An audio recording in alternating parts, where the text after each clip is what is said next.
is a professional bodybuilder by trade and eater by disposition. Professional bodybuilding and professional competitive eating both involve pushing the human body to the limits of possibility. But blessedly, our sport doesn't require anybody to wear a lime green Speedo here today. You'll thank me later. Please welcome, from Bowling Green, the great Bartley Weaver!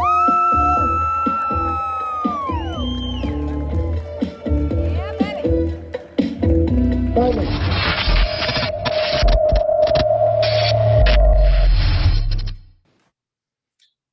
All right, guys, episode 6, the Sexy 6. We're back with another week. We look forward to it all week. Everybody's been busy, having fun. What about you there, buddy boy? Either one of you. Y'all both had an exciting week. Let's hear about it. Yeah. Mine was, I left my ship today, USS Vicksburg. So I've been on there two and a half years. So all last week was like turnover with the person that was relieving me. So it was like a super busy week, because I got to make sure that all my programs are up to date, and you got to do a bunch of letters and inventories, and just like a lot more like talking than normal, because I'm like having to like teach someone. So it's kind of like wore me out. And then I got my Peloton last week. I dabble in that. Yeah, dude, you've been getting shredded on that thing, son. Yeah, I lost 12 pounds. I lost 12 pounds last week. Dang, dude. What kind of sessions are you doing? Are you doing something that's built in on there, or are you just I'm doing the classes, man. Dude, he's having fun too. Look at him. He's having fun. Dude, I always pick the ones with the hot chicks, and I just sit there and I just look. Yeah, let's just get in the zone, baby. And I just pedal. If she tells me to put the resistance up, I put it up. She tells me to go faster, I go faster. Hey, so what's the program called if somebody listening's got a Peloton? I don't know. I'm like new to it. I just do whatever random ones. So I do either like a 20-minute or a 30-minute like class. So I've done like I did like one that was like hit. And that one was hard. It was like a hit hill climb. And that one Well, tell me how that bike seat is feeling. First of all. I got a cushion. You better. The standard factory it was raping my butthole. For sure. And then my wife, she was getting the same thing. So I'm like, I can't damage those goods. So we got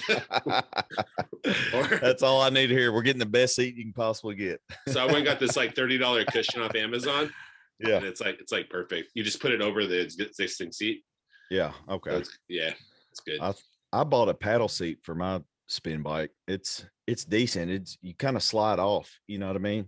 When you got 265 bouncing on the top of it, it's kind of hard to stay in place, but you don't get raped, like y'all been. Yeah, dude, mandatory. So let's hit Casey real quick before we come back to this rock mallet you got today. We'll come back to it. Casey, do you want me to go get it? Yeah, go get it. Go get it. All right. It's downstairs. 1 second. All right. So Casey, you had some family time in New York City, huh?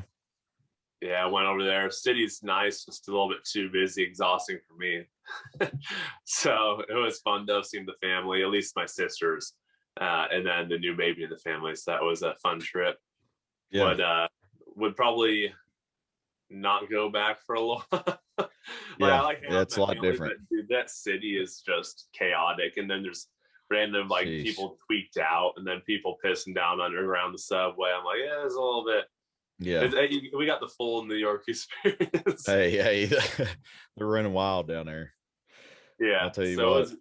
The food was pretty good though. So I like the food there, but like compared to Ohio, food's way better. But not how was that pizza? That's legendary.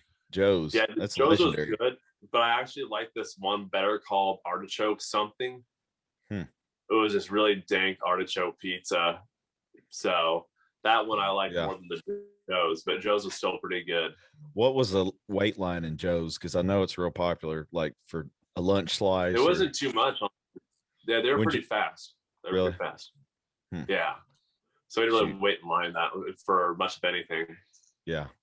I'd have to say that's the best bodybuilding and cheat meal picture so far. Do you see it today, James? Yeah. Oh, that was money, dude. He's winning. You're winning. That was it. You're winning. Yeah. Hey, I'm gonna get That should be a thing, though. That should be a thing. Each week we should post a cheat meal picture with that shirt on. Yes. And whoever has the best picture every Monday. Yes. Is the winner for the week. Okay. Hey, I'm gonna get one here in Vegas in a couple of weeks, boy. It's gonna be a good one. You had a good day. You had a good picture, but it wasn't cheat meal related. It was just bodybuilding related. Oh, the back shot. Yeah, because your triceps were looking pretty sick from the back. Oh yeah, that long head. Your long head is popping out. Yeah, I was like, let's get a little pluggy plug right here, real quick. You know, little grease fingers. I love it. I love it, dude. It's that shirt feels so good. You know what I mean? I'm not just trying to sell people shirts here. That's a legit feeling shirt. That's just how I like it. I'm gonna actually do some more Titan Fuel in the same material, maybe a different color. Yeah, I would do all my shirts in that. That's perfect. James, let's see thy hammer, son. So this is my going away gift. Dude, that looks heavy too. It is heavy. It's like probably 10 pounds. And then my guy's got the Rock Brahma Bull on there. You see it there it is. So if I hit a motherfucker with this, it's gonna brand the Rock. Hey, that's gonna be our screenshot right there of you holding that. Yeah, like this. Yeah, that's it. And then they got some other like cool stuff like Navy related on there. And so it's pretty dope. Dude, that's tight, man. Yeah. That's that'll look cool sitting on a mantelpiece somewhere. Yeah, it was a surprise, man, because I didn't my department, my guys got it for me, which is pretty unnormal. And so I was like, because usually like the wardroom, which is like the officers like mess, gets you something, but usually like your department doesn't get stuff because you're like the top dude. Right. So I was like, how did they get it to you? So I gave like a pretty tear-jerk, like right before my going away speech. That was like, but did you just have to call in the hammer because you're the only one worthy enough to lift it, right? Yeah, I grabbed it. No one else grabbed it. I grabbed it. Yeah, it was on a table. My senior chief just put it there, and I was like, it's like Thor. Yeah. They just run out. You're like, see you guys later. Hey, I walked off with it. So like when you saw those pictures of me saluting, I zoomed in on it. Yeah, so I walked. I'm like, I asked my captain, I'm like, sir, can I walk off with this? And he's like, I don't care. Like, yes. Those are some dope photos. Yeah. Hey, have you seen the dumbbells like that? On it. They're selling Thor hammers. It's like some like kettlebell companies are selling these big ass Thor hammers, like 70-pound hammer like that. Have you seen that? What's that for? Like grip strength? Like dude. Hey, listen to this. This is like a good time. Like use it for curls and stuff. Yeah. Hey, this is a good time to share the screen with you guys. That man muscle right here. Yeah. All right, guys. Oh, watch out. Here we watch go. out, son. Hey, watch out. I'm ready. Hide all your browsing history. Hey, it's a new computer. I'm good. Yes. Look at this. Oh, that one on the left. Have you seen these? Yeah. Yeah, click on that left link right there. That's pretty dope. What this bad boy is looking like. So, Tribe, WOD, you're getting a free shout out here. So, you might have to hook us up with a hammer here. That's 25 pounds, huh? 25 pounds for $69. And so it's pretty much. I've seen 70-pound ones. So, look at that, though. Yeah, that looks like it's literally gnarly. just half of a dumbbell.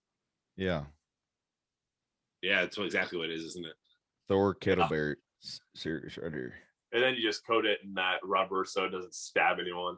They need they need someone like you to do that ad though. That guy doesn't look like he's worthy of that hammer. Yeah. I'm gonna have to get this Thor kettlebell 70 series. You need to do some photo shoots for them. Now see, I got a buddy that was on the Titan games. He was let's see if I can get back to here. I couldn't hold a 70-pound out like that though. My fucking rotator cuff would. Oh no, dude! I've seen Bartley do it real easy with the hundreds.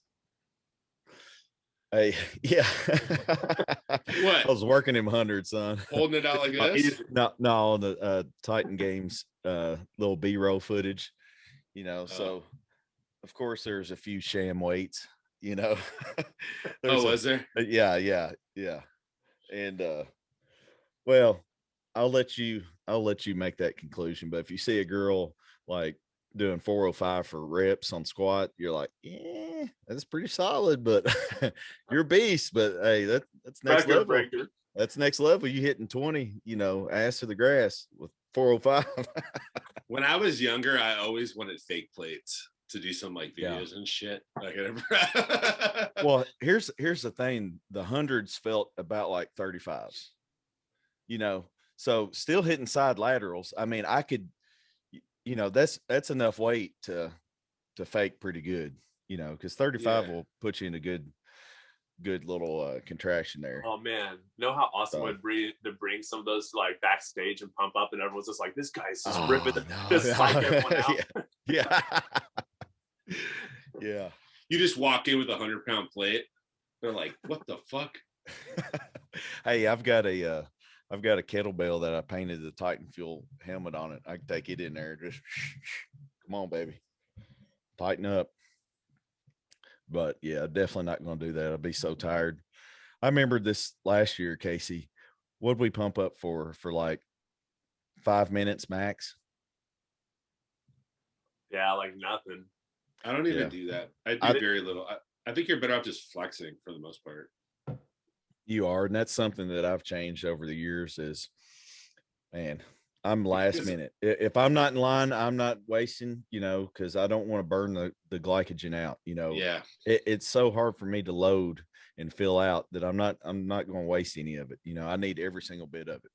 Yeah. So, it's only good to do that if you spill and you're like, I got to do something. Yeah. But if you're holding a little water, I was, because most muscles don't look good on stage pumped. Yeah. Because you lose a lot of detail. Yeah. It mainly like what? Shoulders, hit a little back, little shoulders. Yeah, but like you don't want your arms, dude, like your triceps look like shit when you're pumped. They look big, but you're not gonna get any like no. Oh, you don't need that in classic though. Oh, because there's no side try. No side there try. Should I don't know. I don't know why there's not a side try for classic, by the way. They should just do bodybuilding poses. It'll be a lot more fun. Hey, I think the side tricep was a very classic looking pose. So do you know what I mean? That you got the people that step through it, the old timers that kind of step through it. That was classic. And you angle it to almost like an ab shot too. Yeah. Like a half ab shot. Right. That's super classic. Yeah. So me this past week, I realized it's going to be fun when we get old one day. It's going to be fun. When we're old grandpas. Yeah, that was going funny. Around. That dude, was funny, dude. Hey, I'm telling you, I had the time of my life, man. It was like a second Halloween. You know what I mean? So we just all showed up. Just walk around town? Dude, we went downtown Broadway and everybody's like, no, look at this. No, what y'all doing? What y'all doing? Can we join? Where were you? Hey, no, where were you? Were you in Nashville or? Yeah, Nashville. Oh, perfect. So we started out at Cracker Barrel and dude, like we were all in character too for the most part. You know what I mean? So it was like if you're gonna look that silly, you gotta act silly with it, man. There ain't no, so I was a little hunchback the whole night, boy, waddling around. There's some girls were hitting their canes on people's legs, like, get out of here. It was funny. And but we hit that Cracker Barrel meal, man. Y'all be proud of me. Didn't hammer no pancakes. I saw that the fish and broccoli. Can you believe I got fish at Cracker Barrel, dude? No, I couldn't believe it. Dude. I snapped it. That was sad. It. That was sad. I just screenshot that. Well, of course I saved it for when I got home. I ate Fit Crunch bars again. So after I did that, I was like, I could have had it. You should have just ate stacks at least. Yeah, could have had a couple stacks. Probably calories. Because you still would have had those bars at home regardless. So you did yourself. You're right. You're 100% right. I would have already had pancakes in me and been like, oh, screw it. Let's just go a high day today. And we'll, what I mean? Yeah, you're right. What's another couple thousand cows? Yeah. shoot, I'm gonna have plenty come here in 2 weeks. Just talked to Mike before we got Vegas, on here. right? Yeah. So what's your strategy going in? Are you full deplete y'all- mode now? Hey, are y'all coming out? Fuck, dude, I wish. I don't think I got afford Wait, to just Wait, head when, out like that. wait, when is it actually? When are you going? The 26th through the, I'm leaving the 29th. Fuck. Let me see, man. I might be able to swing that. Dude, it's gonna be nasty, man. Because could I join in though, or is of course, yeah, your family. If I went, I would just go to your house and just ride with you. Yeah. Hey, let's do flights it. are Flights are cheap. They're cheap right now. It's $220 round trip is what I got in it. Yeah, that's not too bad. Because Vegas, the Vegas ones are super cheap. Yeah. Yeah, and then plus, look, there's a lot of opportunities here. You're going to get hooked up by Torture Room. You know, he does the aggressive massage therapy, dude. Your workouts the next week will feel like a brand new guy. No, you don't have to, but he's there just in case. You know. And are you going to get beat up? Are you going to Dragon's Lair? Yeah, going to Dragon's Lair with Mike. Man, I gotta go. And so he told me, he messaged me today and said he's taking a week off, but he's gonna make sure he's ready for Dragon's Lair in Vegas with me. I was like, oh, daggone. He takes a week off. That's what I was thinking, and I was talking to him. I was like, dude, that's hard to believe. Respect if you can do that. And he just said he needs a week reset. He's been going so hard, running his body down. You know, he works out 2 times a day, does cardio about 3 times a day. I mean, he loves it, and that's what we were talking about. He's like, man, we both know that if we actually took more rest, we would be better bodybuilders. But we just love it. We just love it. Yeah. You know, I'm coming up huge. Yeah. I'm coming up on 10 weeks, no days off from weight training and cardio. 10 weeks, dude. That's like a record. That's got to be a record. Yesterday was the first day I trained in like 6 days. So really, dude, I thought I was bad. That's why he's growing, dude. That's why he's growing, man. I thought I was bad. I've been taking Tuesdays. Yeah. I've been religious on taking the day off. I haven't been doing Tuesdays. Yeah. See, there's different levels of this. Bartley is extreme on one end. You're right in the middle, and I'm right now extreme on the other. No, I'm a little over because I'm doing 6 days a week right now, and then out of the 5 of those days are 2 sessions.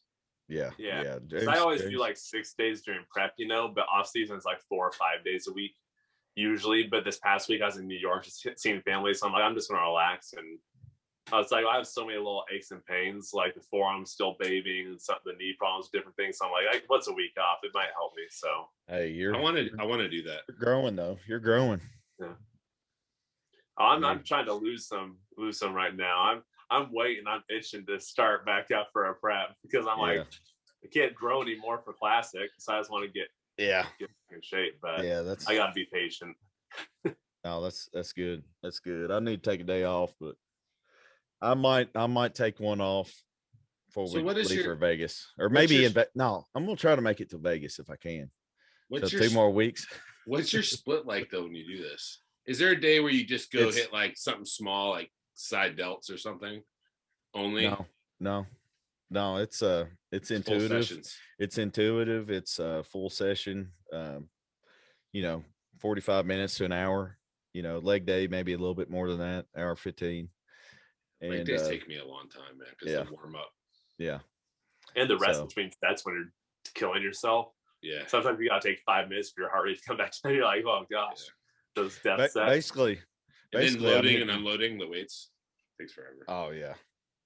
When you load that leg press up 1,000 pounds, well, it takes a minute, especially if you ain't got a partner there. Yeah. I never had anyone helping me, so the hardest part's taking the weight off after that's the worst. That's the worst. I'd rather do my top set. I'd rather do my top set to failure 3 times in a row than to have to strip all that weight and put it on. The worst is deadlifts, though. When you're done with deadlifts. Yes. Putting those plates back. Lower back so tight. Yeah. Especially if you don't have a deadlift jack. Yeah. I always just take the weight off one side and then just flip the barbell up so it's straight and then pull it out of the weight. That's what I do too. Yeah. But it still requires you bending over when you're already like toast. Yeah. Yeah. Yeah. So I'm doing about every 3 days. I feel like I'm training a body part. That's what it feels like. What's your It's total like, sets? It's like legs, back, chest, maybe shoulders, and then legs, back, chest, shoulders again. I'm only doing arms about once every 10 days. What are your sets like per session? Like how many sets to failure would you say? I usually do about 5 exercises, about 3 sets each. So about 15 sets. Is that to failure though? Or does that include like 15 meters? sets total, 15 sets total. But even my first set of anything is going to be a solid set. Like it's a good 12 to 15 reps with pretty close to my failure. Okay. Jay Cutler style. Yeah. So I've just been doing that, and I've been recovering so far. So I did an hour 15 minutes cardio this morning, fasted, baby. And then you do that. You're just an animal. You're an animal, dude. I don't know, man. I just you gotta credit nutrition. You know, nutrition and sleep. My sleep's always 7 hours. If I don't get 7 hours, then I got to get a nap in. You know, I hate falling back. So 7 pushes me forward, and the nutrition, man. You know, freaking Icon Meals. I'm eating premium foods at least 4 times a day. You know, I'm eating their salmon and asparagus, or cod and asparagus, and you know, their chicken, turkey breast. Like it's all like good food, you know what I mean? So I think that and sleep and supplements obviously help it out. But you know, if I had Icon, I'd be loading up on salmon. Dude, salmon meals. So you already know, man. That's I get an 8 ounce cut too. I need to add salmon back in. Yeah, I got sick of it during my last prep, so I just haven't been doing it. But hey, let's hit a few questions, boys. Let's hit a few questions here. You gonna ask the first one? Oh, all right. Mary Bang Kill. Okay, Let's start it out right. Cake, pie, and cobbler.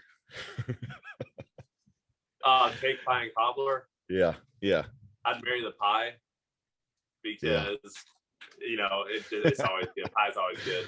Cobbler would be more of a bang because it's a once in a while thing, but it's always delicious. And then I'd kill the cake because cake's usually pretty nasty and it's cheap from stores.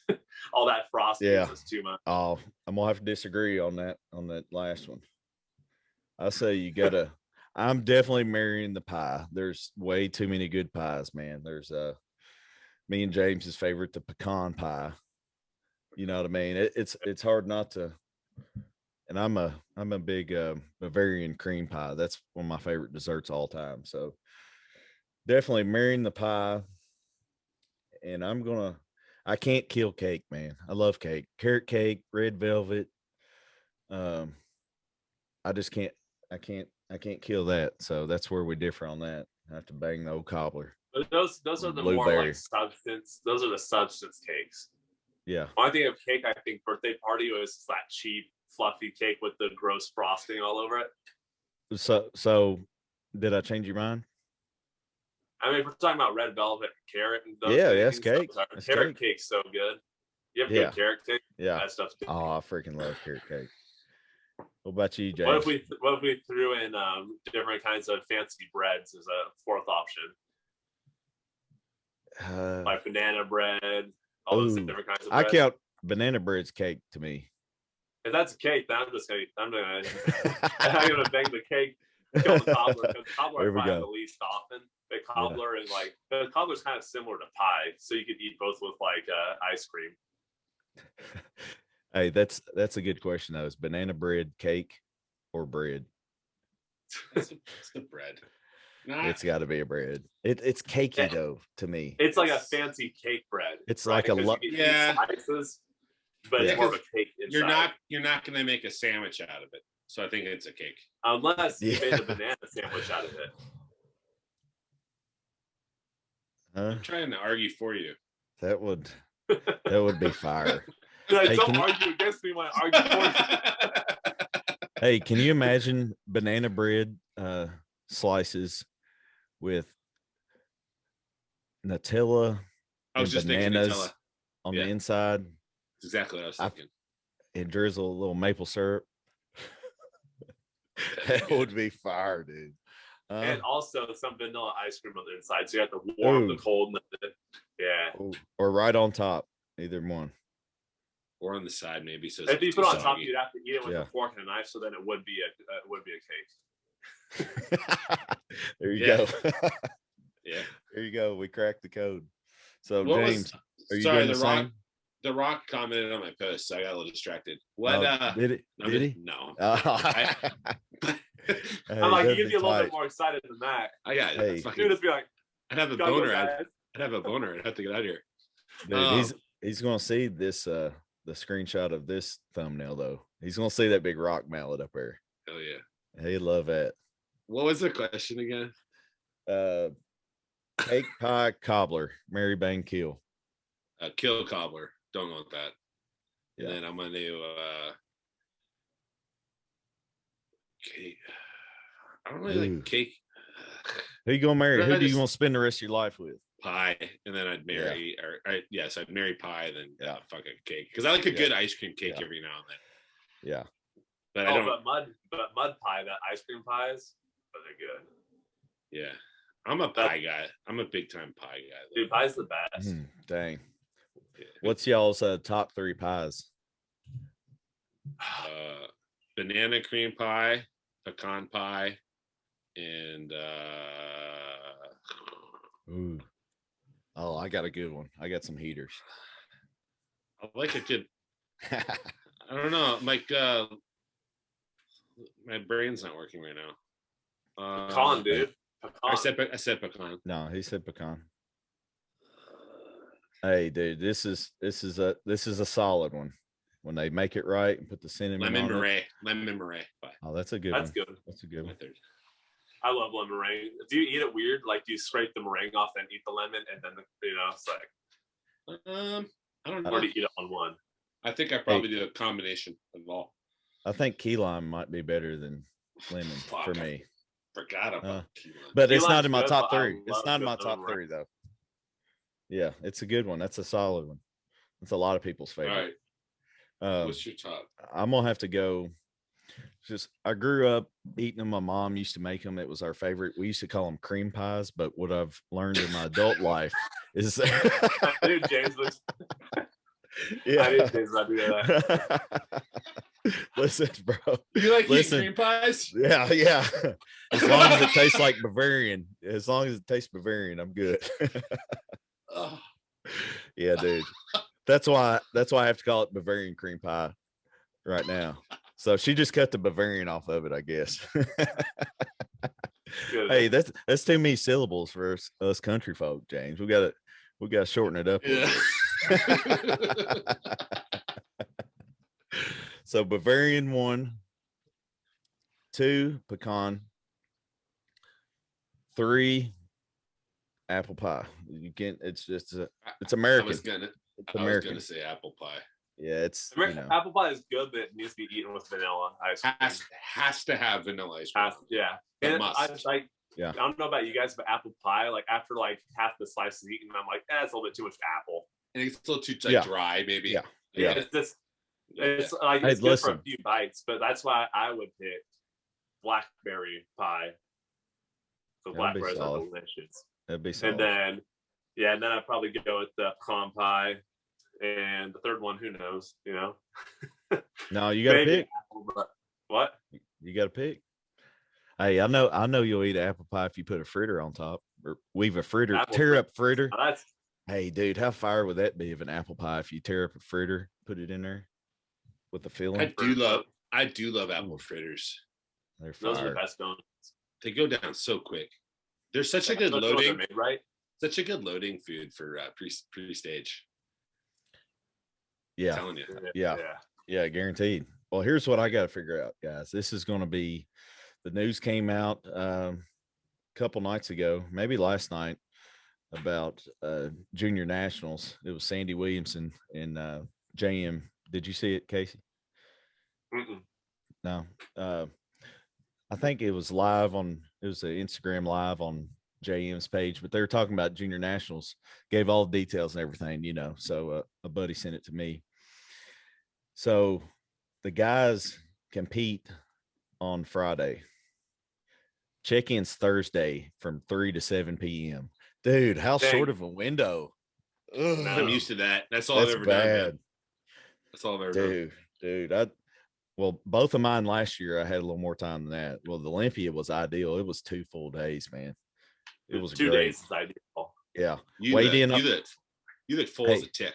Hey, weighed in Monday, like around noon, and then had the rest of the day Monday, all day Tuesday, and compete Wednesday afternoon. Dude, that was so much. But Arizona for me was like, I guess it took me till about 3, Casey, wasn't it? When you was already done and you was that was a while. Yeah, it's around 2:33, I think. Yeah. So I guess it'd be similar. But I think what I'm gonna have to do now, I think, you know, I've got more time to come down versus last year I prepped in 8 weeks, and this one I'm 13 out. So I think I can pull it down and I won't have to do as much drastic. I'm sure it's still going to be halfway drastic at the end, you know, just because if I gained any tissue in the last, you know, 3 or 4 months, then that's just more weight, you know.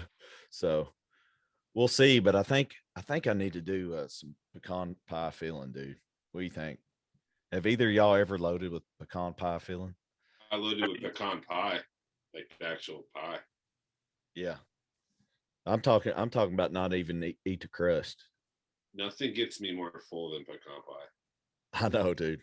I'm gonna have to do it. And you don't need a lot of it because it's so much low volume, high calorie. Yeah. Because like that's my thing. That's what saved me. And you know, I was about half as full at NPC USA versus Olympia, and I still ate 4 Casey's big ass cookies. You know what I mean? I was still putting food down. You got a little bit of pecan pie in the cookie. Yeah. Just a little bit. Dude, those things, you need to check out how to make the most calorically dense cookie you can possibly think of, Casey. And I will pay you to ship them to me wherever I'm at, and it's going to be like the ultimate loading experience. So it's going to be a cookie with a lot of butter and sugar. Yeah, the most caloric dense ones we have is the peanut butter based cookies.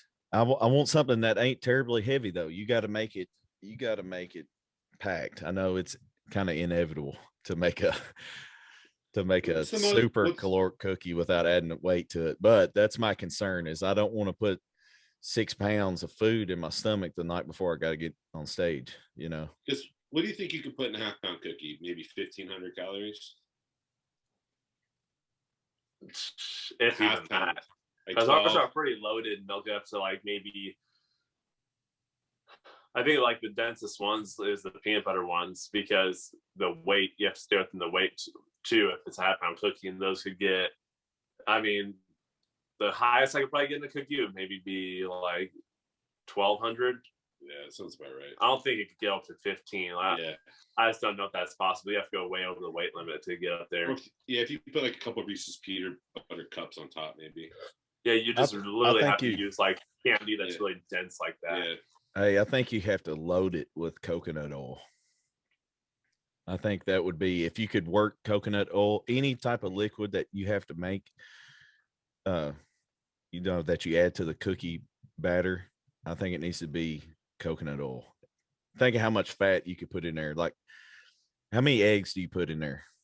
Well, you wouldn't be able to do the oil because it would make the cookie like too soggy. You'd have to be like dried powder. Yeah. And butter, right? That's the key ingredient. Butter. Yeah. Butter, flour, and sugar is the main ingredients in cookies. That's the base of any cookie, really. Yeah. So are you more of a butter guy unless or you're trying more to of be a healthy? Applesauce. That's what my mom used to do. really? Applesauce ain't Replace bad butter though. with applesauce. Yeah. Get that shit out of here, Mom. Yeah. What, Yeah. come on, Mom. What is Too much that? of a health nut. Hey, you can't put applesauce in a skillet. All right, let's get another question here. Y'all got one? Yeah. What lifts are most damaging to the body and not necessary, but people still do them? Deadlifts. Yeah, I was about to say deadlift. Deadlift. Yeah. Especially Deadlift as well. So like, unless you're a power lifter, to elaborate a little bit more, there's no real need to do conventional deadlifts. Like you can do stiff leg with lighter weight for the hamstrings, or you can do rack pulls for the back. Deadlifts are just fun. That's why people do them. Yeah. It's a I hate to say this, but it's primarily ego lift. I mean, it has its place. It has its place, especially for athletes. You know, I think that getting out of the hole, like for football and stuff like that, deadlifts are solid for. But if you're trying to bodybuild, I mean, yeah, it's gonna just slab on meat to your back and everything else. But there's more efficient ways to do it. If your primary focus is to train your back, then you don't have to take it all the way down the floor. You know, most people can't take it all the way down the floor and stay within the active range. Yeah, because of mobility. Yeah.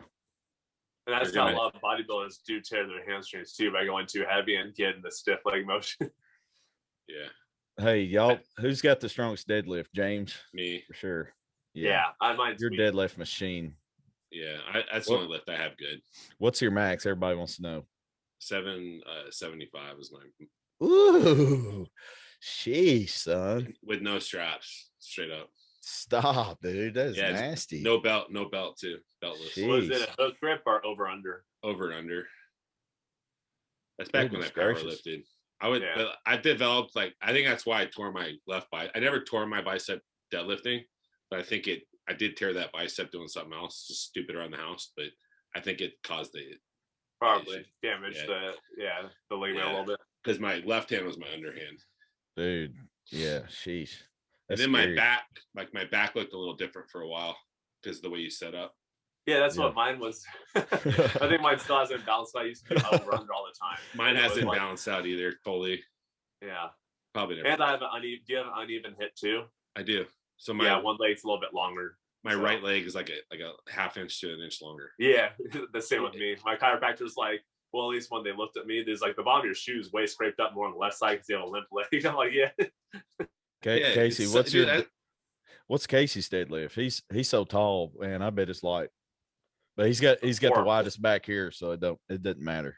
That's what I'm saying. No, my dad was horrible. Like, I think I've gotten 495 for 6 reps, but my PR was only like 505 pounds maybe in prep a couple of years ago.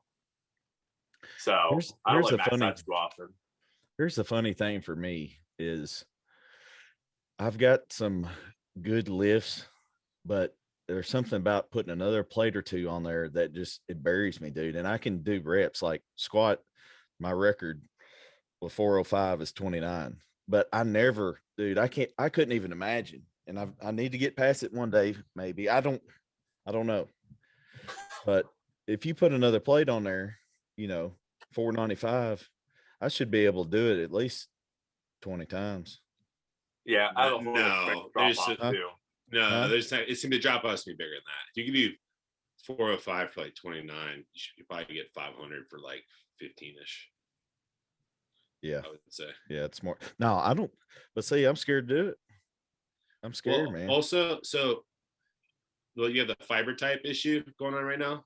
You respond better to higher volume, so you probably don't have as many fast twitch muscle fibers.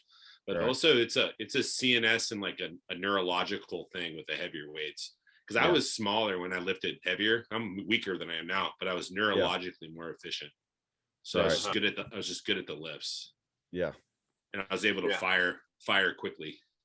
Yeah, I'm the slowest person you ever meet. That's why deadlifts. Yeah, so bad. When I pulled, I was getting that thing moving off the floor. And then when I used to bench big, I would get it moving off my chest, and then out of the hole in the squat. James, you have good endurance on deadlifts too, though. So how many times could you do 405 for reps? 405.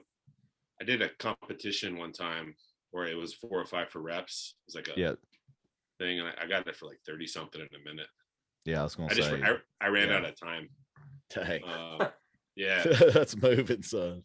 And then when I did one that was double body weight deadlift in 30 seconds. So at the time I was 260, so it was 520, and I got it for like 17 in 30 seconds. Hey, got a question here since we're on the topic. Should you train until complete muscle failure every workout of each targeted muscle? I'm gonna say yes. Sent in by Josh Warren. He's a new client of mine. He liked one of the examples I gave. That's why I'm saying that it's cool to be able to, we're three coaches here, so people can kind of read what kind of style fits their plan. You know what I mean? Yeah, I think you should always push the 99% of your workouts you need to be on a failure on, and then you just regulate the volume on how many of those sets if you're going to do like a deload. I don't ever deload intensity. I just deload volume. Yeah, I'm the same. I can't pull. I only know one way. You know what I mean? I can't pull back. No. Have you ever gone in like on like a vacation workout and just like literally just did cables and like pump shit and like you didn't take anything to failure? It just didn't feel right. No, because like I've tried that, but then you end up just loading up. It's like, so that's why I either just don't go to the gym or I go all out.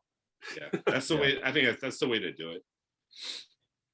Yeah. So unless you have an injury in that specific muscle and you kind of need to baby it and work around doing movements you can do, but you can still get work. You can still get work in, but you kind of don't want to push it. That's with any injury though. You gotta baby it and work around it and take care of it.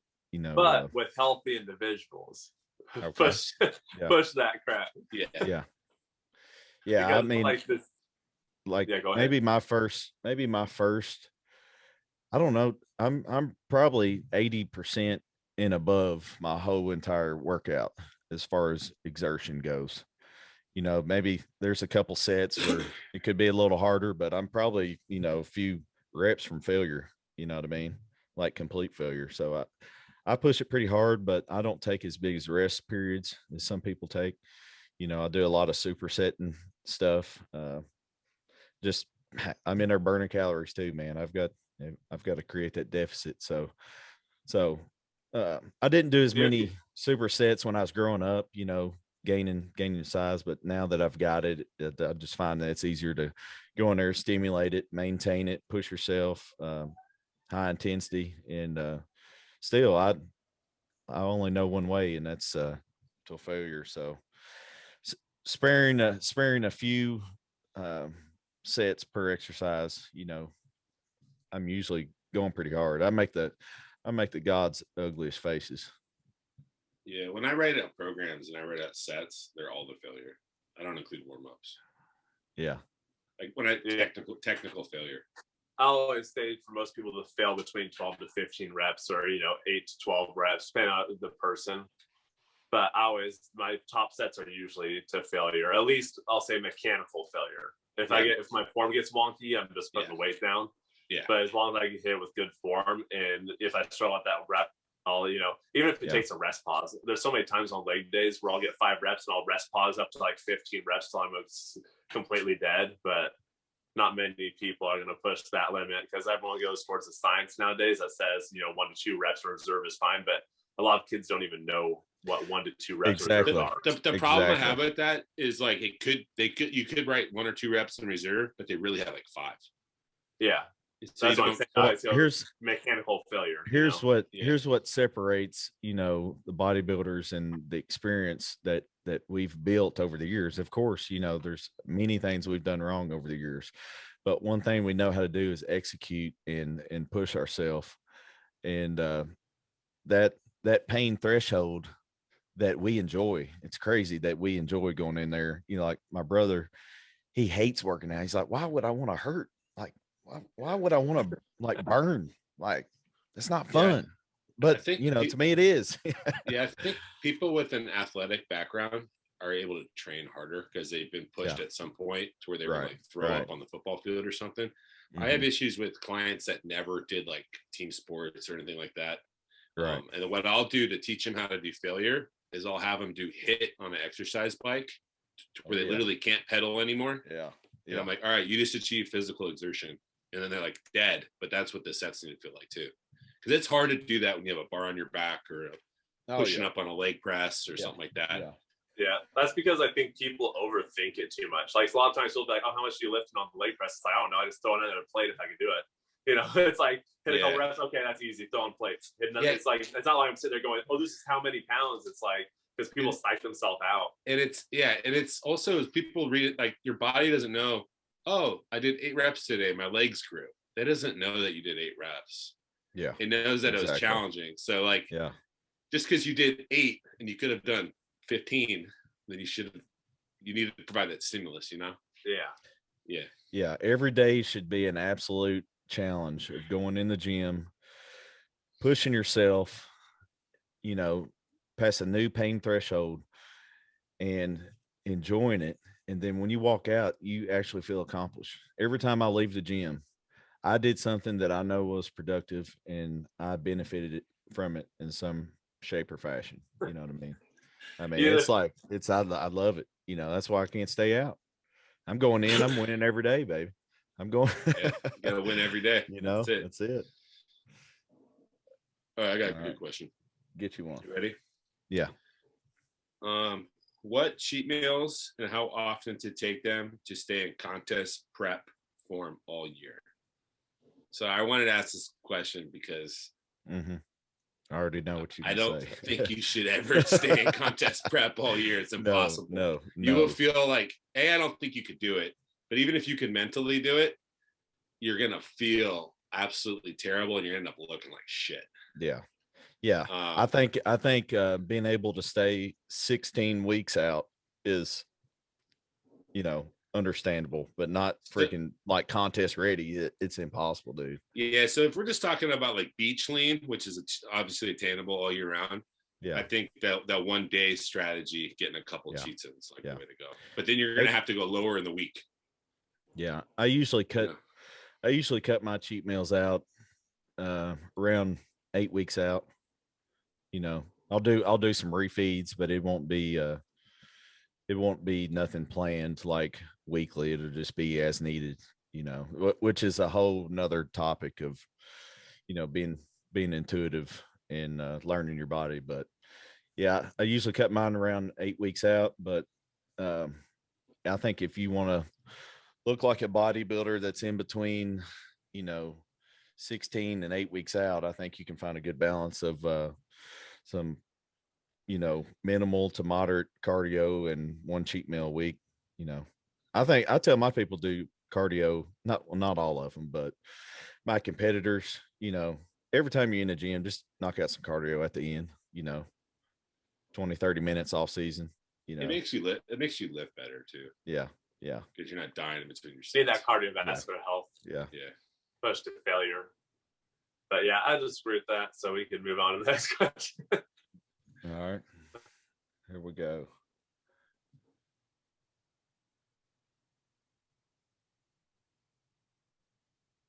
I thought I had one.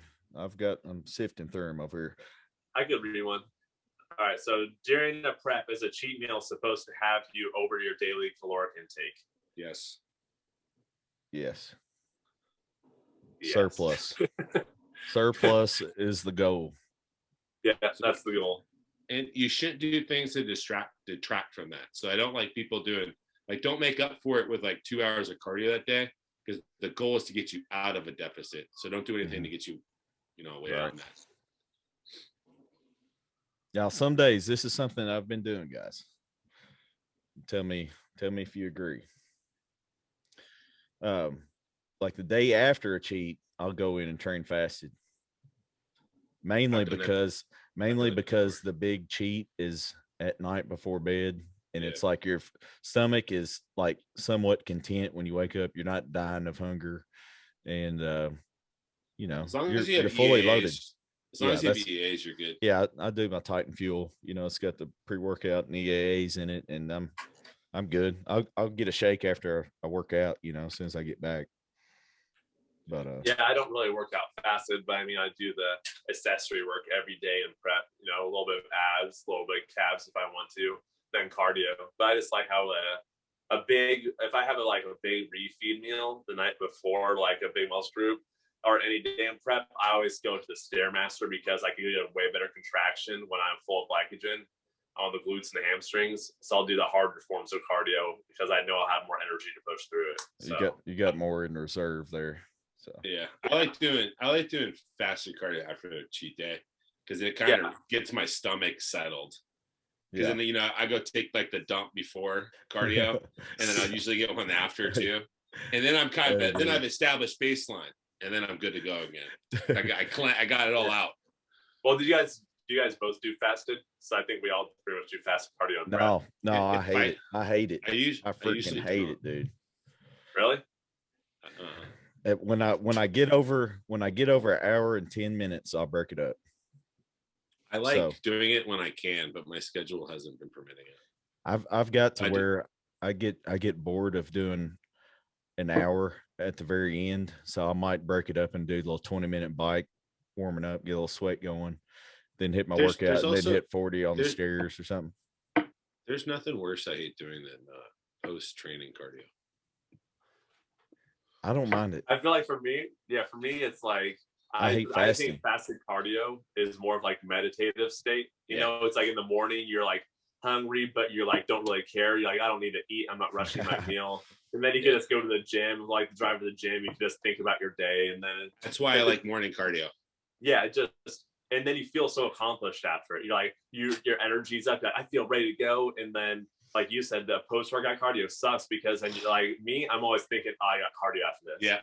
Here's what it does to me. Here's what it does to me though, guys. It zaps me, dude.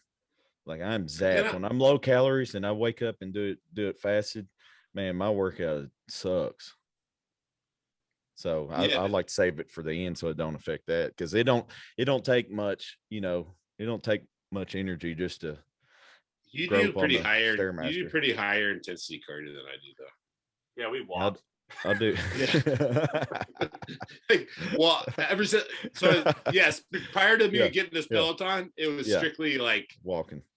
Yeah, I wouldn't really. I'd sweat a little bit, but not much. Hey, I got to do it Stairmaster, get them glutes in, dude. I'm telling you, it's like a whittling down process. Like for 8 weeks, got to be squeezing my ass cheeks and hamstrings to bring them in. That's what I did this past season, and it's the best they've looked. So I always do that till I get to a certain point, and then I'll back off of that, and I'll still do like glute bridges and whatnot, but then I'll move strictly to the incline treadmill because it's like once I get to a certain point of fatigue and I'm almost falling off the steps, I'm like, I'm not going to get injured right now. Yeah. I've got to lay off of the hyper extensions for a little bit. I had got a buddy, he's a chiropractor. No, my lower back is just like slabs of meat. Like it almost overpowers my upper back and lower traps. You know what I mean? It's just but are you doing them? There. Are you doing them as a hip extension exercise, or are you doing a lumbar extension though? No, I do both. I do both. I do both. I do it for glutes, and then I do it just low back concentration. But what I need to do instead of, I've been holding a 45-pound plate, I need to just not do weight and just like try to cinch it in. Just body weight. Focus on an extension in the top part. Yeah. For your glutes, and keep your back completely straight. Oh, I love it. I love it.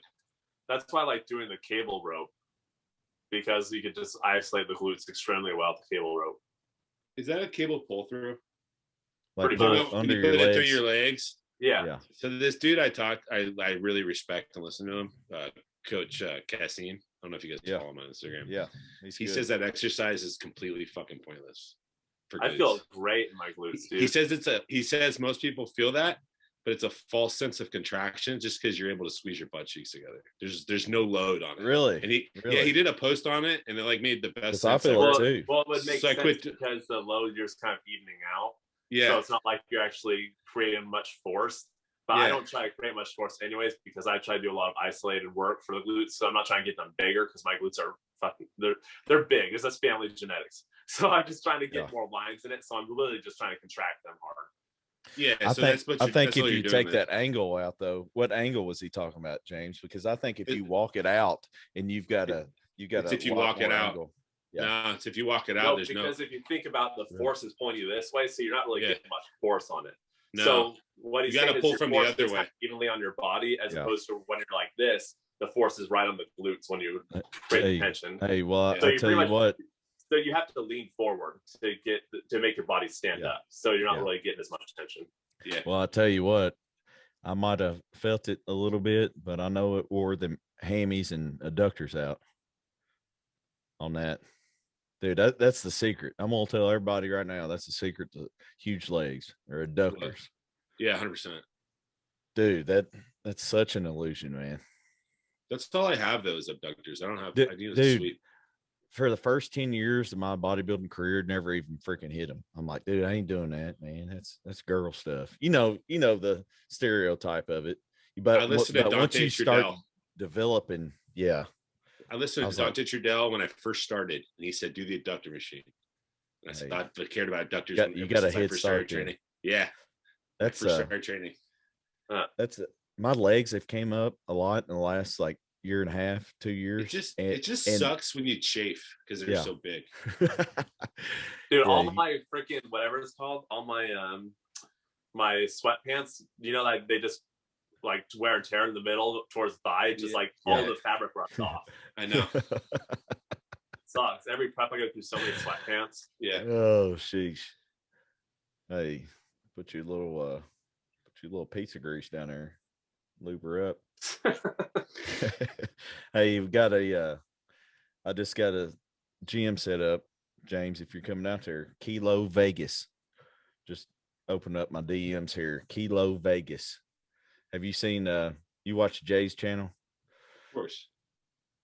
You seen that fancy ass gym in Vegas that's like it's wild. I've never seen nothing like it, dude. I know what you're talking about. It's a member only, 1,000 member only, but you can get a day pass, I reckon. Is that like it's Las Vegas or something? Hey, dude, it's by appointment too, they said. So please let us know COVID. So we can schedule. COVID. That's wild, ain't it, man? Yeah. You got to freaking have an appointment to go to the gym. Sheesh. Sad. Hey, I'm ready to get a house one day, man, so I can have a little backup plan like you, James. Have it. No, it would be sick. Gym in there. It came in critical. It was critical. Dude, that was so clutch. I'm not even allowed to go to a gym right now. Are you kidding? Yeah, I haven't been allowed to go to a gym in a year because of the military shit I got to deal with. Yeah, they won't let you go to a gym. I could go to the base gym if I wanted to, which I don't know why there's a difference, but that's the only gym I go to, and I'm not going to a base gym. Well, you freaking made a good call there. That's why you always see me in my garage. Yeah, I used to train. I used to train in my garage and then also go to the gym, like to hang out with buddies and shit. But like, now I can't. I haven't been able to do that in a year. Hey guys, new shirt. Wick's Pizza, home of the Big Wick, and it's your arms look small. Pretty cool back one. See it? Yeah, that's dope. So that was a big money payer right there. $150 if you eat that 8-pound pizza in Louisville, Kentucky. I did an 8 one time. That's hard, dude. Oh, it was tough. I about died, man. I had like 1 second. It's hard to get down. I can't lie. You're not allowed to throw up. I left the restaurant. I drove a little bit, and I was fucking yacked. I was fucking dead. I was fucking dead. I held it in though. I left the place. Yeah. And then I went like, you get your shirt and you take off down the street. I was dying, dude. I drove like a block. I was like, James, look, listen, I had to think about this one because I was like, if I eat that 8-pound pizza, there's no way I'm driving home. That's too much, dude. I can't sit in the seat. I gotta lay it back. That's what happened to me. Yeah. So my uncle went with me. I was like, hey man, you want to see something crazy? He's like, yeah. I was like, well, I just need you to drive. Then we took his Corvette. And I was laid back all the way. I was like, turn the air conditioning on. Please turn the air conditioning on. It's so hot. So I laid back, but got 150 cash money and free $50 pizza. With the pizza pump. That yes, pizza sir. pump shirt. You see that? Yes, sir. I took that Yes, bad boy sir. down. Yeah, I remember seeing that. I remember seeing that, dude. It killed me. That's when you told me the water trick. I was like, hey, bro. You're like, dude, do this water trick beforehand. Yeah. Fucking, dude, I demolished that pizza. But I almost died. Dude, how bad did that water hurt when you drank it? It felt like Mike Tyson punched me in my stomach. Casey. I was keeled over on my counter for like 2 minutes. Dude, I can't imagine, man. Like some of the guys that are better than me that do that on a daily, like I'll only do it just like a few days going into a show. That's why, that's what separates, the 30s from the top 10. You know what I mean? And it's crazy. They do that every day. I don't know if I can ever do it again because I know how bad it hurts now. Man, it hurts. I'll tell you what I'm gonna do. I'm gonna turn pro this summer, okay? And I'm gonna get back on the pro eating circuit because I need to get in the 20s. I'm 34 right now, and it's kind of pissing me off. That's not good enough. Top 10, bro. Top 10. Yeah, I was gonna say no, not top 10. top 10. I want in the teens. I want like a 18, 19. Selling yourself short, man. Top 10. Dude. You got it. You got more. You burn more calories in these teens. Yeah. If you don't do it, I'll do it. Easy. Well, now you're probably right. This is what'll happen. I'm gonna get my pro card. I'm gonna speak it into truth right here. And then I'm going to do a pro show because I'm going to be like, well, this is the best I'm ever going to look. So this is my only chance ever to compete on pro stage because I'm going to start eating, boy. And I don't know. I'll have competitive eating to super heavy. Well, exactly. I'm going to get smoked on my first pro show. I'm going to get 16th on my first pro debut. And I'm like, boys, well, it's time to eat. And I'm going to put on the most epic transformation you've ever seen. I'm going to be swelled up looking like Mark Smelly Bell. You're going to look like Farva on Super Troopers. Oh, man. Can I get a liter of cola? Dude. A liter of cola. Dude, my buddy just, actually the number 10 dude in the world just moved to Nashville this past week. So he said, whenever I want to start training, he's down. I love how you said training. Yeah. It's straight training, dude. He's like, come over. We'll do some hot dog runs. You guys are training. That's like awesome. Yeah, he wants to do some hot dog runs. I'm like, well, let me get this waist down, do some shows, but after that, I'll blow it out because it no doubt affects your look. I mean, when you're putting down food like that, dude, you're stretched to the gills. Yeah. Your body has to adapt. Yeah. So I've been doing these vacuums. I've been working on it, wearing a waist trainer. Dude, I lost 3 inches by skipping a cheat meal this week.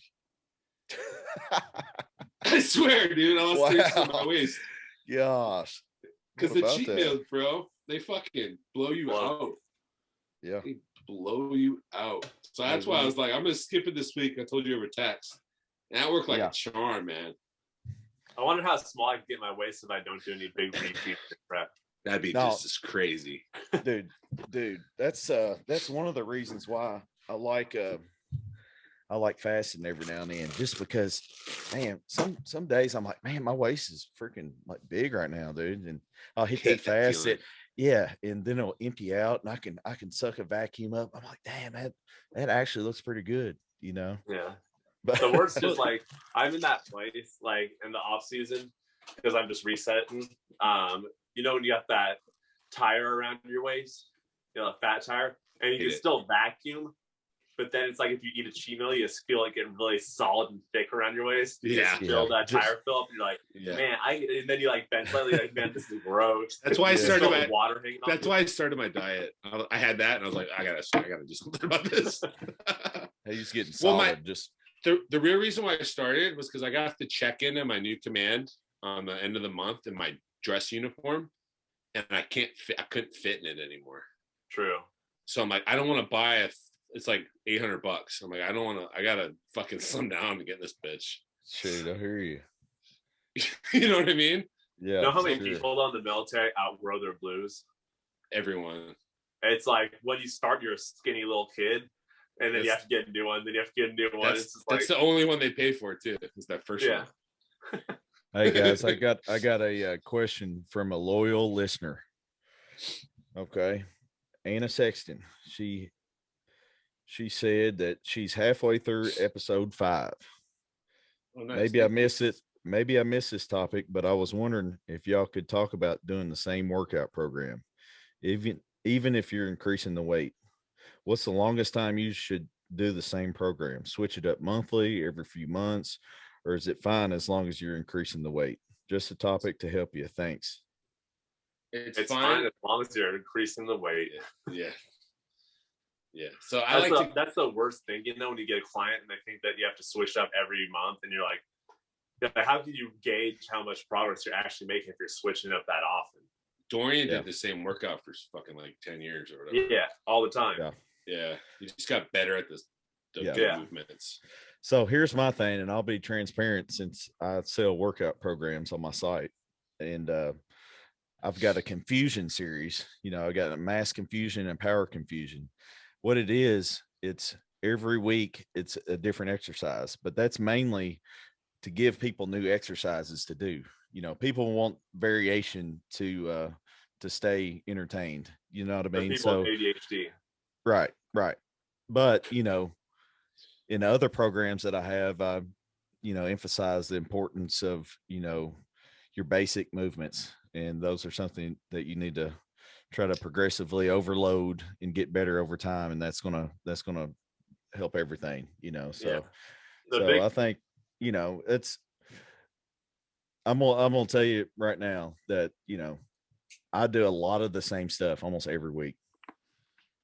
You know, the biggest but switch. I change it here and there, but like James, you know, you do the same lat stuff about every week, dude, because that's the optimal way to train that muscle in that position. You know what I mean? So it's some stuff like that. And it's different when you know what you need to work on, you know, so you can dial it in a certain position. My favorite way to train to avoid getting stale and like boredom is you have a couple big, I call them bread and butter movements. Yeah. So you hit those and you progress on those. And then you can mix up some more like stuff on the end, like metabolic work. Yeah, accessory work. Yeah. And then that way, you know, you hit your bread and butter movements and you're like, I don't feel like doing another shit. Let me go try this cable fly thing instead. And then you go, hammer. It's like let's do a body part, for example, and give some people some options. So let's say that we're doing back. Okay. If we're doing back, what are some of the basics that they're going to hit, and what's some accessory options that they can hit for back? All right. So like for back, you need to do, so like for width movements, like for lats. So when I say width, I mean like actual lats, not your upper back. You have to do something where your arm's coming down in front of you, down your side. So I like to do the one arm lat pull down. So I find that the best one, but you could do it too. It's just one, you can it fits your structure better for most people. And they can even do the regular lat pull down, but they need to not lean back as much, you know, try to stay upright and really try to lead with your elbows and pull your lats in. That's upper back though, man. I hit it for my lats. Nah, when you're doing that, a little bit, you'll get a little bit of lats. No, I'm saying you got to sit straight up and you got to drag it. Yeah, that's awkward path. That's upper back, dude. Because I can hit my lats on it though. But if your arms are going this way, back like that, it's not going to be your lats are not engaged. Your lats function to bring the humerus and stuff into the body. Hey, they won't go back like that though. Like if I'm sitting right here, I can pull it like this. Oh, okay. So you know what I mean? You went like this though. Yeah. Okay. Yes, but yeah. So your elbows are driving down. Okay. Yeah. Yeah. Yeah. So, and it depends on how you position yourself. Like I know you use the bench a lot for like chest supported stuff. That way you're locked in a certain position. You know, I do a lot of that too. I like that. I find it just, I got really strong at rows, but my back didn't look like Ronnie Coleman. Right. Because I was using other stuff. You know what I mean? And so I had that kind of takes all the other shit out of it, you know? Yeah. It's easier to isolate, I feel like. So I'll do a lat movement because I need to work more on lats. So that's why I do that first. But then I would like to do maybe like a chest supported row for like more of a thickness movement. Yeah. Like upper back rhomboids, all that stuff. And then maybe another lat movement or another thickness movement. So it could be like maybe a T-bar row for thickness or. I love dumbbell rows. Still. Yeah, dude. Yeah. So the problem with dumbbell rows is I love and hate them because they fucking drain me and they take twice as long. They do. They're brutal. They're brutal, dude. They're brutal, but they work so damn good. Yeah, they're good. So I'm like, because every day I'm like, I don't feel like doing dumbbell rows, and I'm like, all right, I gotta do them. Hey, and then you can off of those, you can do some different angles too that are like, I mean, you can hit the middle back, or you can choose to drag it and pull your lat. All about arm path, dude. Yeah. And torso angle. And then the rows or the Meadows rows, you can hit a different part. Yeah. So if you have like a weak upper back, like rhomboids and upper traps on that, those Meadow rows will fix it. Yeah. Because you're coming out like that. Yeah. So but then after we do our bread and butter movement, so you like 3 or 4 of them. Yeah. I might go do like a cable superset or a machine superset. Of what? Just to kind of blow it up. Of what? On what? Like today I did back. So I did I was trying to get a little bit more upper back stuff. So I did like a high pull row. Yeah. And then I superset it with like an upper back pull down where I was actively trying not to use my lats. I'm trying to bring my scapula back. Yeah, I would do something like that. I like doing the rope pullovers. Oh, those are great. I love those. Those are awesome. And you can also do you can do some face pulls out of that, hit a little rear delt, that's what I traps. Yeah, the movement I did. I use those prime attachments instead, but same thing. Yeah, I bet those feel good on that. It does. Try that. They feel really good. You'll like it because you can move them a little bit. Yeah, man, those things are freaking game changers, dude. Yeah, Casey, we can't let Casey get any. He'll freaking blow up, dude. Oh Jesus! Can you imagine Casey just activating that Cobra hood? I've actually made way better lat connection this last prep, and so what you been doing? Thinking of this off season, so I'm expecting to be wider. What you been doing? Been doing something different? Just a lot of like just reconnecting essentially with the lats. You know, when you're super lean and you have good insulin sensitivity, and after a refeed meal, you just feel everything contracting perfectly. Yeah. So it's just finding those movements again, because that's when I like to browse different movements and really find the ones that work well for me, and to really connect with it and figure out the angles while I'm in prep, so that when I go into the off season, I can keep that tension in those movements. What are your prime movements for back? I'm curious. Like, what are your ones that? It was always the way my back workouts have been set up for a little while. It always would usually start on a pull down movement, kind of like yours, pull down movement, and I'd do either like usually it would be like a cable or something like that. And I could just change up. I like to change up the position of my back. So sometimes I'll even do like like at the gym I currently go to, it's the machine pull down, and it has the grips, the L grips, so I can hold it in the front and get more lats to warm up. Is that the Nautilus? Is that the Nautilus? It's kind of like that, but it's like one of the newer ones. But it's pretty much a Nautilus. So you could like that one you get out here. Yeah, you can lean way forward, get a huge stretch, pull down, and I'll always go into like a heavier. I start using my biceps on those a little too much. Oh, do you? Yeah, just the pull side. It depends how you pull, but you need a big biceps. That's the fault you have. Big biceps overpower.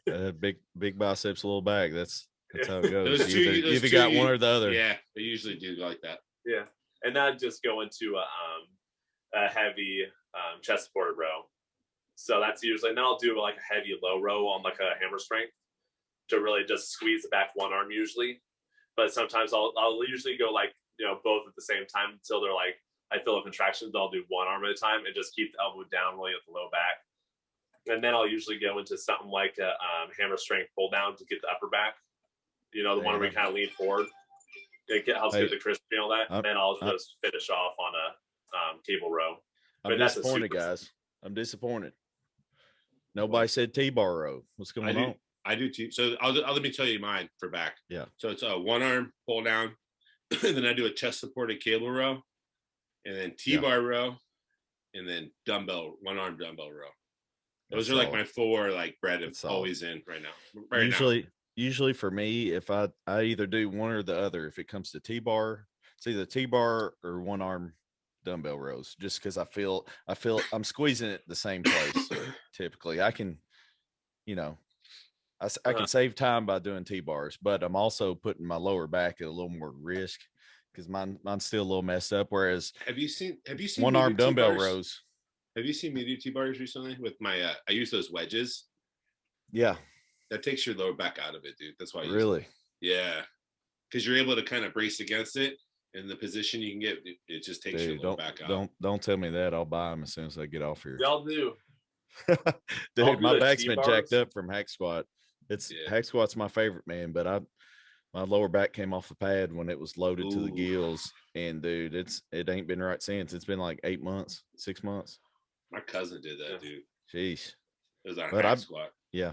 I've been working around it pretty well, but I just have to position my feet in the right spots on like certain leg movements and certain things. Like that's why I do the Smith machine a lot, because I can take my lower back out of it. Put feet forward. Yeah. But the T-bar rows, don't do it for a bread and butter. I always do that for a finishing movement, either a T-bar row or a cable row, because pretty much cable with the V grip's pretty much the same. And I do them like Lee Haney does them. So I just get like I go maybe around 100 to 140 pounds, and I'll just get a full stretch, then a full squeeze. And the way Lee Haney did it was like all the way bent over.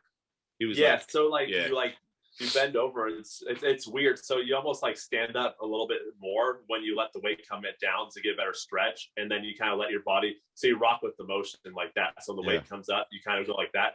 So when Arnold did them like that too. Yeah. So when you let your upper body come down, you can drive more to the lower lats, and then it stretches throughout upper back when you come back down. So you're catching in the short position at the top, and then you're getting the lengthen. Yeah. So it gets like the whole back, because you're getting erectors and you're getting the Christmas tree, then you're getting the upper back too. Yeah. So my favorite thing on back, I don't know if I made it up or I kind of integrated movements off of I saw something on Matt Jansen's years ago, and it was a chest supported dumbbell row, those are and great. they're just nailing it. But what I did, took those out, but I love those. Yeah. But what I do with that, I make a tricep out of it, and it's absolutely nasty. It's I row for about 10 to 15. It ends up being about 10 to 12 because you'll get smoked, dude, if you do too many reps. So it's like 10 to 12, leaning over, just nailing mid back, and then do that. You're keeping the dumbbells in your hands the whole time. Then you bring them out in front of you, and you're just coming back. You're just scapula retracts. Yeah, you're just emulating. It's basically emulating rack deadlift. Yep. You know what I mean? So it's squeezing that. So I'll do that for 10 to 12. And then I'll put the dumbbells down this way, and I'll hit the traps. So it's like a mid back, getting some lower trap. Yeah. Mid back, and then I'm coming up and hitting the traps on the last one. So it's like a choo. You know what I mean? I like triceps for back. That's that'll smoke you right there. Hit 3 sets of that, and you just fried your traps, you just fried your mid back, and you just fried more mid back. You know what I mean? So that's why I like the cable row too as a finisher, because you can pull the different directions. Yeah. So I'll pull half of them to upper and then lower lat. It's just, there's so many different ways you can switch up this flood with blood at the end of the workout. I love cables for back.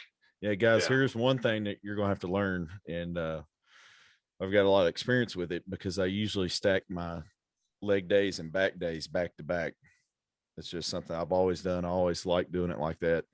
That means I'm usually having to refeed around one of those days, or a little bit, eating a little more one of those days or both days. And what you'll have to do is you'll have to be ready to go. I mean, it ain't easy, but you know you're going to be able to eat a little bit more those days. So spare your low back and spare your low back. This is the point I was trying to make. I forgot what I said, but you want to spare your low back. If you got a back day leading into a leg day, you're going to have to take it easy on the bent over stuff where you're supporting a lot of weight, because your low back is going to be absolutely fried for leg day. You don't want a fried lower back for leg day. No. So I do a lot of that chest supported stuff, on the back day before. Now, if I'm end up doing back day after a leg day, I'll wear it out. I'm good. I won't have to do legs for another 3-4 days. So let's say one more question here. I'm going to answer a few on my story after this. Yeah, I'm thinking that because some of them are kind of more personal. Yeah.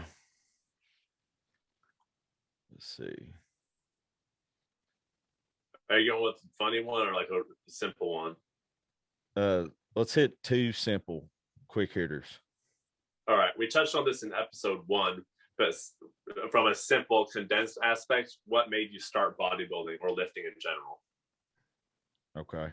I started at 12. My dad started me in the gym to get me ready for sports.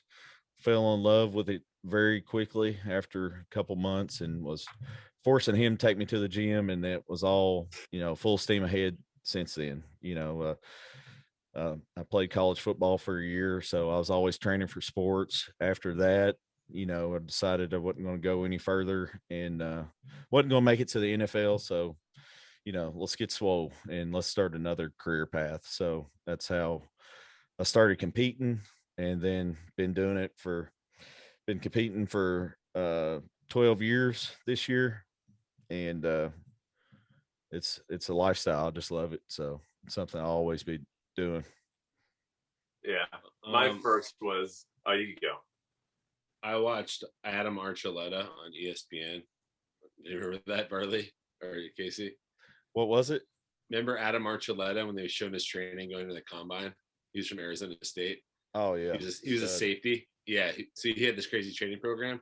And I was a freshman in high school when I watched that. And I was like, fuck, I gotta get bigger and faster. And then I did. I ended up starting my sophomore year varsity, and because I started lifting, I got bigger and faster, stronger. Then that's when I first started.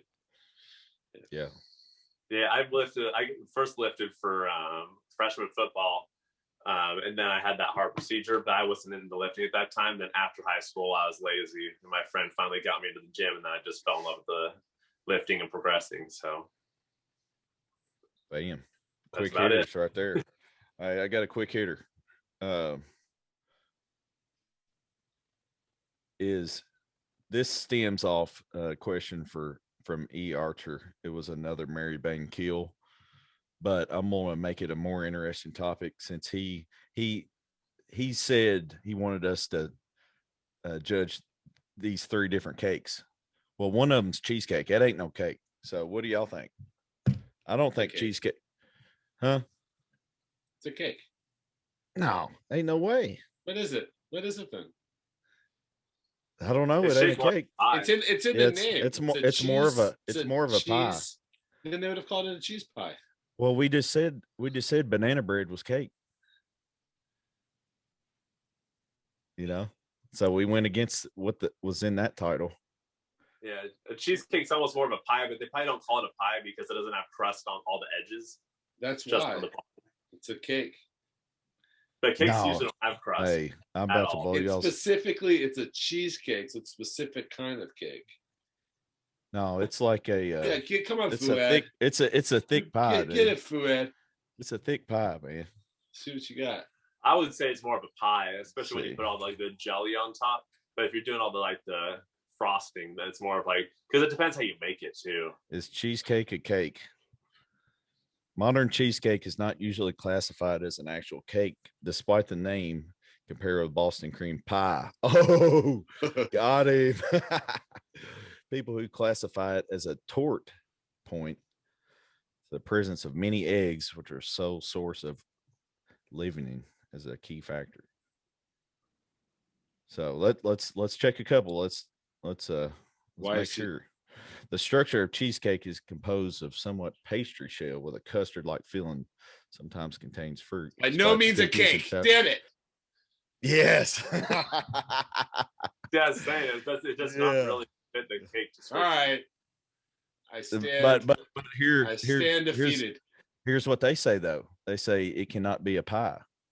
Cheesecake is and for will ever be a tart. A tart. What the crap's a tart? It's a tart dessert. What is a tart? I've never thought of cheesecake as tart though. Yeah, isn't tart like an Italian dessert? No, they're like these little like custard things. What is a tart? Those little things, right? Yeah, like an open pastry containing filling. Okay. Yeah, I only eat those in like Cancun. They got the dessert bar boy there loaded. I always get them in different countries. They always have a million tarts. So I always There's so many tarts. Like Dubai tarts. That's where they're at. Oh yeah, I love that stuff, especially that one in the middle, on the top, the middle. top. That one right there. Yeah, that or is the far right, the far right. Yeah, I don't like when they put kiwi in it though. I hate kiwi. It makes it a little bitter, don't it? I guess a cheesecake would be a tart. Kind of looks like it too. It's a tart because you can make a cheesecake. Put the berries on top. Yeah, you could dress a cheesecake like that. Yeah. Ooh. Okay, it's a tart. Hey, that might be the title of this episode. Is a cheesecake a cake? Cheesecake a cake. Guys, it's a tart, man. Come on, man. Tart. Now, if we added tarts to the question earlier. Oh my goodness. Because cheesecake is a champ. I put tarts up there highly. I really enjoy the tart. Oh, tarts are great. It just hits my wickets. Hey, I'd probably marry the pie and then bang the tart and then kill the other two. Banging the tart for sure. Yeah. Hey, what about this? I need to know this. Which one is your favorite, tart or pie? Pie. Probably pie. Yeah, I'm gonna say pie because there's a lot of good pies where there's not a lot of good tarts. You know? Tart's just kind of a tart. Yeah, I mean, I love cheesecake. Cheesecake is one of the best desserts of all time. You know, but I just need a little bit. I guess you could change the flavor. Like Cheesecake Factory, you just have different tarts every day. Yeah, that would be good. Do you think you could eat one piece of every cheesecake at a Cheesecake Factory? That's on now. YouTube. That's on YouTube. That guy, it's it was like 17 slices, and they're a pound each, dude. They're pound each. Big slices there. Do you think you? Dude, one slice is like for some of them like close to 2,000 calories. Oh, at least for like the low cal one. It's crazy. Yeah. Yeah, that's why I changed my mind real quick because I was like, wait, no, I ate 4 of them. It's pretty tough. Man, that would be a video, guys. It'd be a lot of cream cheese in there, you know. Oh, dude, man. you'd be explosive in the bathroom. Oh. All right, James, let's keep it alive. We need to see a pair of heaters behind you. So show us a little something different and educate us. New pickup for the week. I already got them ready for you. Oh, you got a new pickup. These would match your shirt you got on you about perfectly. Oh, no, look at him. That picture you posted those. Oh, dang. He got the heaters. So these are the UNC Jordan 1s. So, dang, you must have an epic connection because I know you didn't win that off sneakers. No, I didn't. Yeah, I think it matches my shirt more than it matches Bartley's. Yeah, I could go with either. It's right there. Those two. Oh, that would be hard. And this it's a nice little like suede.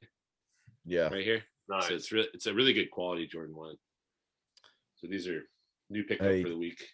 Dude, those are fire. Now they will quadruple. Now they will quadruple in price. Now. They're already like 5, I think. Gosh, that's crazy, dude. Already, yeah. Man, there's a lot of hype behind those. So ones. Ever since The Last Dance came out, the fucking resale market's been crazy. Yeah. Because all the kids figured out how cool Jordan was. Do you ever think the Yeah. do you ever think the stock on shoes will go down, or do you think it's gonna keep going up? Well, the culture right now is sneakers are cool, so that's why they're up so much. And I at feel some like point the fashion could change and it could go down. yeah. I feel like as of Croc recent, fashion. man, it's been exploding within the Yeah, last couple of years. But Crocs are like, dude, there's like some high end Crocs, like that picture Bartley sent us. Those are like resale like 300. Yeah. So there's a resale game for That's wild. Crocs too, because there's people that like are real big. There better be. Crocs are amazing. Because the one pair of Crocs I have is like probably like a $300, $400 pair of Crocs. Yeah. Really? Yeah, it's just because it's the what low kind of number. what kind of animal skin they got on them? Nothing, man. They're just a Grateful Dead collaboration with China Oh, Market, yeah. which is a hype store. Hey, But hey, I what think about sneaker? Oh, you do go. you have any lows? One. How many like, lows you got? Jordan 1 lows? Yeah. I got a few. I don't have a whole lot, but I got like maybe 3 or 4. Why, you want to see one? Yeah. What's your favorite low? This one? The Travis Scotts. Yeah, Yeah, those are badass. I really like these. Yeah. I want a low that is kind of vibrant, kind of You can Yeah. pick those up for pretty relatively cheap, man. yeah. The I feel one like lows. yeah. Yeah. You know how there's some outfits where, you know, a low looks better than a high. Yeah, I like lows a lot, Yeah. especially because it's just like there's more freedom. But I don't want to get no punk pair. So you got to tell me what's good. I'll probably run some by you. Yeah, run some by me. I'm your final authority. Bottom line all your purchases. Hey, he gave me all the secrets, Casey. Yeah. He gave me all the secrets. So can you actually run them by him if they're not running shoes? Yeah, I don't recommend running in Jordan 1s. Dude, sometimes I'd wear like a pair like these and then I had to do cardio after and I'd be like, fuck it, I'm not doing cardio. Take them off. Ugh. Just take them off, walk barefoot. Yeah. That's good. Well, guys, I guess we'll wrap it up here. It's been another fun episode, boys. Let's hit them with our weight real quick. That's something we always do too. They give them something to think about because it's going to get low. It's going to get low here for too long. 278.6 this morning. Ooh, dang! He was up in the. Hey, I did about 290. You was 290 2 3 weeks ago. I posted a back pic, so you know things are getting serious. Oh yeah, yeah. It looked tight, dude. It wasn't too bad. I was like, fuck, dude. No, I've got more meat hanging over my shorts than you do. Because my back, my lower back is like where it all goes. Yeah. And I fucking hate my back. I hate my back in the off season. It's like, until the end of prep, that's when I post back shots. Hey, you're gonna have people wanting a Peloton discount code if you keep it up. Bro, I'm fucking trying. I'm trying right now, dude. I got my hashtag on there in Peloton. Yeah. People trying to use it. Yeah. What about you, Casey? What do you weigh? Same as always, about 265, and just been hovering. Yeah. Hey, dude, I think I'm gonna do classic. I thought about it last night. You can't. I think I could. No way I think I could do. weight, I think I could do it, man. What's your cutoff? 237. But I think if I get down to like 252, like you, cut water. I think I can do the water cut 15 pounds. Yeah, you can, dude. Like if I get to a real dry looking like low 250s. Yeah. I think I could take it down to 237. Dude, you will be. Are you still aiming for North Americans? Yeah, if I do classic, it'd be North Americans. Well, then hopefully I can get ready for that show because I'd have to qualify. So you're gonna beat me like Bartley. Bartley beat me in North Americans. Me, dude. Bartley beat Bartley's beat all of us. We gotta take him down. We gotta take him down, dude. No. I've already beat Bartley once. No, hey, what Tanya Hart? Oh, you did? Yeah, he beat me at the Arnold. Yeah, back in the day. Only because I was like 20 pounds heavier than him. So you guys are 1-1? Yeah. Yeah, 1-1. That's dope. Wait, I was like 30 pounds heavier than you, right? Because you're 217. I weighed in at 217. So you look like a swimmer. Dude, there was no low, dude. I played it so conservative, you know, just because I was tore up, man. I was like, because Fit Crunch paid my way out there to compete. They paid for my fees. I was working for them at the booth, man. There's just a lot of pressure. And I was just like, oh, dude, I over dieted my ass off, dude. Like I could have. Yeah, your legs were in that thing you sent. Your legs were so thin compared to how they are now. Yeah. You look like a Calvin Klein underwear model. Hey, I was thin, boy. At least I had them abs. Them abs were freaking. Them waist and that in, abs dude. though. Yeah, that. Dude, Was fucking I miss having a waist that small, dude. But it's just one of those things. If you want to grow, you gotta grow. If the demons put it there, man, if you're meant for it, it's gonna come. Yeah, it's gonna come. It's inevitable. Yep. Casey got lucky. Yeah, he didn't have the demons. Them demons got the waist department, but I think, man, I think I'm gonna bring in probably the tightest waist I've had in a couple years. Are you gonna wear that all day? I do it 8 hours a day. I usually, when I'm working, I'm wearing a bulletproof vest that goes down to about halfway my stomach. So I'll go ahead and just put this on too. And I'll just feel like a complete unit. Just, you know what I mean? So dude, that'd be dope if you got a bulletproof fucking one. I was just thinking that bulletproof waist trainer. Like a Kevlar just bulletproof. Yeah. Dude, is that the new invention? I need to try messing around. For cops, yeah. For police officers, so they don't know. To get the waistline smaller. Hey, get shredded. hey, throw you on some. I'll sell the cream with it. That way they can get shredded. Or Ronnie Coleman cream protection. Yeah. Your 8 Mr. Olympia wins with that cream. That was good, man. That was good. Well, it's been another great one, guys. We appreciate all y'all support. What were you weighing in at? Oh yeah, I try to sneak out of here. I'm the low guy. 262. Yeah, you did. 262 on the dot. Yeah. So what, got 20 more to go before you got to do your cut? Roughly. If I can get to 245, I can make 230. So okay. So yeah, I still got 18. Yeah, I still got about 18.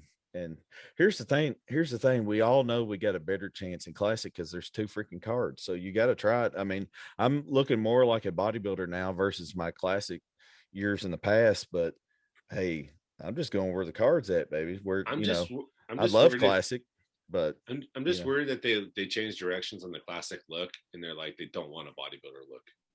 I know, because I'd be happy. Yeah, I won't. Me and Bartley kind of are more bodybuilder-esque, I would say. See, that's how you guys be a lot of people like me though, because you bring that hard graininess, and I don't. I'm more of like that old school look. So I'm always like, would I do better in bodybuilding if I just got huge and kept crazy proportions? Like, because sometimes the opposite wins. Yeah, because you look different. Yeah, because everyone in classic now is becoming like shapely, and I'm like, damn. It's like these new kids have like crazy proportions. Hey, dude, like, that's what. Here's your plan, Casey. That's what you need to do. Your first show, your regional show. Like you have to do a regional, right? Yeah, do both. Yeah, do super heavy end. Classic. Yeah. Go ahead and it'll be a few weeks out from you need to being absolutely peeled. So bring a little bit bigger.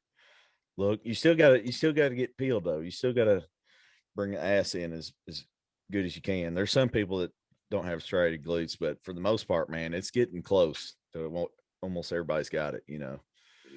The condition has been stepped up a notch, I feel like, but it's probably because we got to make these weight classes. You know what I mean? Yeah. So that's a whole different ball game. But yeah, I say give it a shot, James. If not, then hey, you're absolutely peeled for bodybuilding. Yeah. I really can't lose because I'm not going to be the biggest guy anyway. So I might as well just try to get the most peeled. Well, see, that was my backup plan this year. I took bodybuilding trunks with me, and I was like, man, I promise you, I do not want to compete in bodybuilding. Like, I despise it, but I'm not going to compete or diet all this time and not do anything. So if that's what it comes down to, then I'll give it a shot, but I'll be. Wouldn't they just transfer you over regardless? What's that? Yeah, because I mean, I qualify. I could have in that case because I qualified for both. You have to have qualified for. Oh, you have also. To. Yeah. I thought they'll just throw you in if you've already paid for the tickets and whatnot, and you're there and you don't make weight. They'll shuttle you into another category. From my understanding, you had to qualify in that class. Really? I thought any qualification got you in. No, I thought they just shuttle you in if you don't make the weight cut off. I thought it was. I mean, I could obviously be wrong here. I thought you had to qualify. Well, I don't think they want to like have someone possibly sue them for, you know, oh, you took my money and create big steam and like get mad at the organization online and stuff. So a lot of times I think they shovel you into a different category. Well, they don't want to give the money back. That would be stupid. You know, especially in this day and age. They identify as this, right? Yeah. Yeah. And it's super expensive. So it's what, like $250 for a national show or $300 or something like that? Yeah, $250 usually, but like this last year was stupid because of COVID. Like the spectator costs were like $100 per morning and $100 night. It's retarded. I don't know why. I wouldn't go watch someone for that. Yeah. And I have to pay for my wife's tickets. I'm like, shit. This is like, it was horrible. Expensive. Because I bought some tickets and our friend couldn't come up, and so I had to try to sell them. I was like, hey, James. Because like COVID got crazy. James, what's your sweatshirt say there? It's what the judges tell me.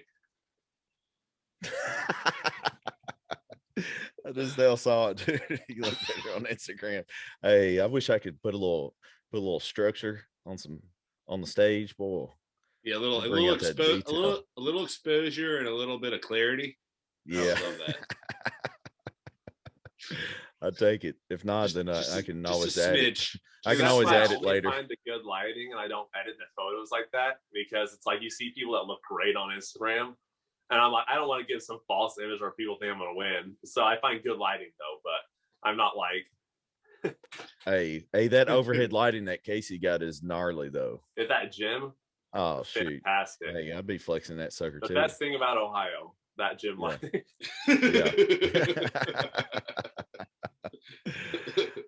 All right, boys, we're gonna head off here. James, you got to work in the morning, so. No, I'm off for the next 2 weeks. Oh, you're off. What am I gonna do? I'm gonna live like a pro bodybuilder. I'm just gonna fucking sleep and eat and train. Dude, go to a real gym.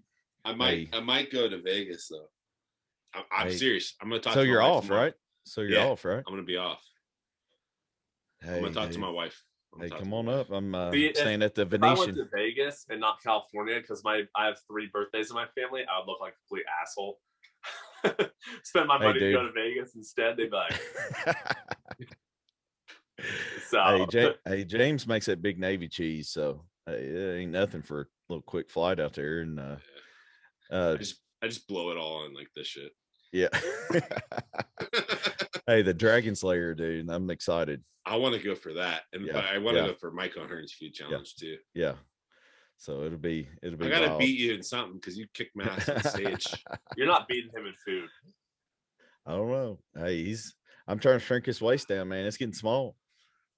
Hey, if I gotta compete that could go against you. Yeah. That could go against you because like you're not stretched out right now. Yeah. Yeah. It might. If I go to Vegas, I'm doing the hour classes on Peloton every day.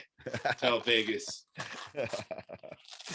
Hey, that's why I'm doing hour 15 minutes, hour 20 minutes cardio day, man. I need to prepare myself. I need to create a little deficit because it's going to take me a couple of weeks to get out of it. my carbs are still at like 500 though right now. Really? Yeah. That's freaking crazy, dude. Yeah, 500, like around 500 a day. That's probably hard because I'm not tracking. Yeah. Hey, I don't know if I get that much on a refeed.